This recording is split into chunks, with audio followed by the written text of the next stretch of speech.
You ever have that moment, you forget a name and whoosh, that cold, sinking feeling just hits you, and you think, "Yep, this is it. I'm slowing down," right?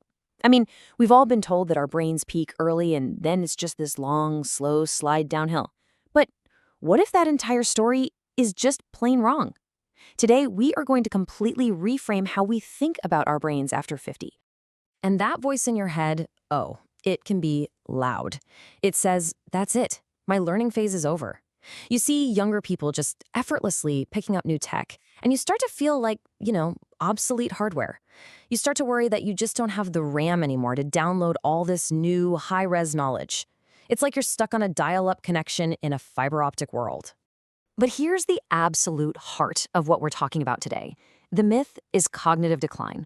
The truth, it's active remodeling. What feels like a decline is actually something way more interesting. It's a strategic remodel. Your brain isn't breaking down, no way. It's upgrading to a completely different operating system, one that's less about raw speed and way more about strategic thinking and deep wisdom.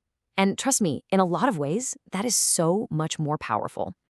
Okay, so let's get into the nitty-gritty. Let's talk about your brain's new operating system. How exactly does it adapt and, get this, even strengthen after 50? The science here is just fascinating, and it all boils down to this idea of building new support structures. So, first things first, we need to get a handle on the two main types of intelligence. On one hand, you've got fluid intelligence. Think of this as your brain's raw processing speed, right? Your ability to solve a totally new puzzle you've never seen before. And yeah, that can dip a little with age. But then you have crystallized intelligence. This is your knowledge library. It's everything you've learned. It's your wisdom. And here's the kicker. This library doesn't just sit there gathering dust. Oh no, it gets richer, deeper, and way more interconnected. So how does your brain tap into that incredible library? Well, it uses a process called compensatory scaffolding. It sounds complicated, but the idea is actually pretty simple. When one of your usual neural pathways is a little slow, your brain just automatically calls in reinforcements from other regions to help solve the problem. It's kind of like a smart traffic app, rerouting you around a jam by finding new, clearer roads. It's not a bug, you guys, it's a feature. Okay, so this new operating system, it's not just some patch or a workaround. It actually gives you a totally new and powerful advantage. And believe it or not, we can even break it down into an equation for mastery. So here it is, the Sentinel's equation. It's pretty straightforward. Mastery equals your crystallized wisdom multiplied by your analogical scaffolding efficiency. Basically, it's your deep well of knowledge times how good your brain is at building those new connections. Now notice what's missing from that equation.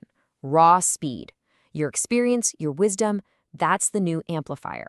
I love this next point because it really sums it up. You don't need to run faster, you just need to see further. Why? Because you've spent half a century collecting patterns. Think about that. You're not trying to win a 100-meter dash anymore. You're standing on a mountaintop, seeing the entire landscape. You can connect dots, anticipate moves, and strategize in a way that pure raw speed just can't. All right, so if we have this new brain, this new operating system, it totally needs a new strategy, right? We can't just keep throwing information at it and hoping something sticks. We have to get really intentional, really strategic about how we manage our cognitive energy. And here's the key insight. We need to reframe learning as a kind of metabolic resource management. Building all this new scaffolding, all these new connections, well, it's expensive. It takes a lot of energy. So learning successfully after 50 is all about being a smart manager of your own resources. You've got to consciously point your brain's power where it's going to have the biggest impact. Which brings us to a fantastic model for how to actually do that. It's called the pillar and playground approach. Just think of it as a simple 70-30 split for where you put your learning energy. This is all about maximizing both how deep you go and how flexible you stay. Let's break this down, because the way the strategy works is just brilliant. So your pillar, that's 70% of your energy, is dedicated to mastering one new skill. Think deep. Then your playground, the other 30%, is for playing with two totally novel, unrelated skills. And there's a really good reason for this. It's to avoid something scientists call active interference. See, if you only learn stuff that's similar to what you already know, your old habits, your old brain wiring can actually get in the way. But by jumping into something totally different, like say watercolor painting, if your pillar is logic, you force your brain to build brand new pathways from the ground up. It keeps you so much more flexible and agile. Okay, we've covered the biology, we've got the grand strategy. Now let's get super practical. Let's talk about the daily tactics, the stuff you can literally start doing tomorrow. This is the scaffolding protocol. Okay, 4 simple hacks. Number 1, the clarity window. Use your peak morning energy for the toughest learning. Don't fight your biology. Number 2, the spacing effect. Forget those 2-hour marathon sessions. Think in short, 40-minute bursts. It's way more effective. 3, the workbench extension. Look, your working memory is valuable real estate now, so write everything down. Your notebook is literally your external RAM. And finally, number 4, and this one is a psychological game changer, labeling the maintenance. When learning feels tough, just tell yourself, this isn't me failing. This is remodeling in progress. So when you put all this together, the biology, the strategies, it leads to this fundamental shift. And it's not just about what you do, it's about who you become as a learner. This is the final mindset. It's about becoming the sentinel. What we're doing here is consciously moving away from what we could call orchid's panic. You know that feeling, right? Fear, shame, feeling overwhelmed when you hit a mental block. We're leaving that behind, and we're stepping into sentinel sovereignty. This is a place of wisdom, strategy, and most importantly, control.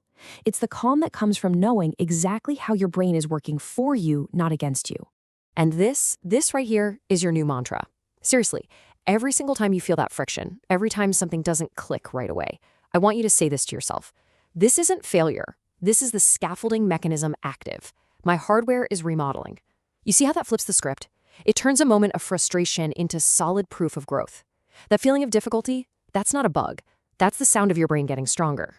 So, we'll leave you with this final question. Now that you have this knowledge, the question isn't if you can learn and master new things anymore. Not at all. The real question is, how will you choose to architect your time? How will you direct your energy? Because your power isn't fading, it's just changing its form.